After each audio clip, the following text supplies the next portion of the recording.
Ty Dillinger pinned Wesley Blake. We talked about them both.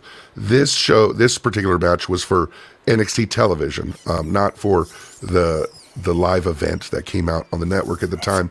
You've mentioned they're both great. Like, you've mentioned both of those two guys are two like top level guys. What did the WWE not see in them?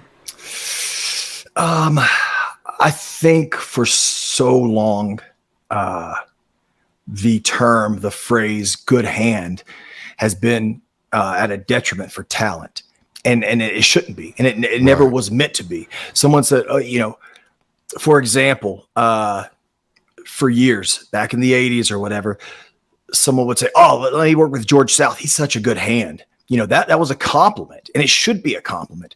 But it just got to the point where this guy's a good hand. Oh, he's a good hand. Oh, and he just kept getting passed down.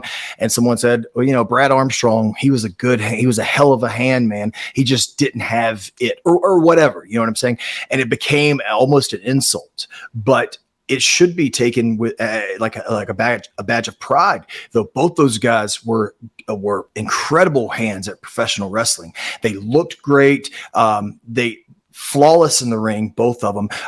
Meticulous psychology, knew when to pick up the pace, knew when to slow it down, knew when to put their bodies in the right positions. Their strikes were crisp. Just great talents.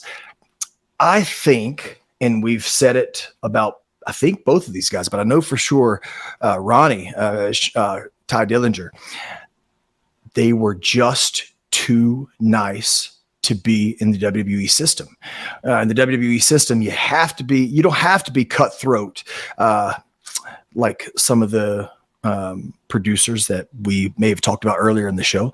You don't have to be cutthroat and stab people in the back, but you do have to have an edge to you, and you do have to have a little bit of attitude to you.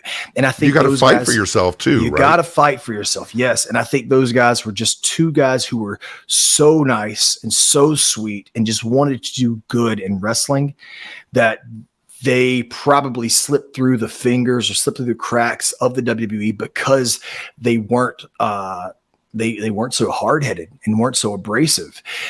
And I also think they probably thought, because I've been there before, they probably thought that cream rises to the top. Talent will always win. And as much as it sucks to say, talent doesn't always win. You know what I mean? It's not always as cut and dry as it seems. Squeaky wheel, Yes, sometimes you Dillinger and I have talked about this, but sometimes you got to stand up for yourself, and you got to fight for the things you believe in. And I think now, if you've been paying attention to the social media, I think Sean Spears is starting to get that.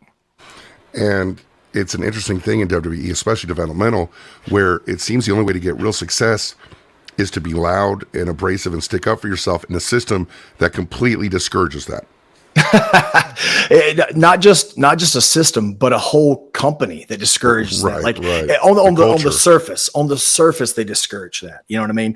But behind the scenes, they kind of want you to be a bad apple every once in a while, because if you're a bad apple, then maybe they think they could, monetarily control you. And, I've seen it happen.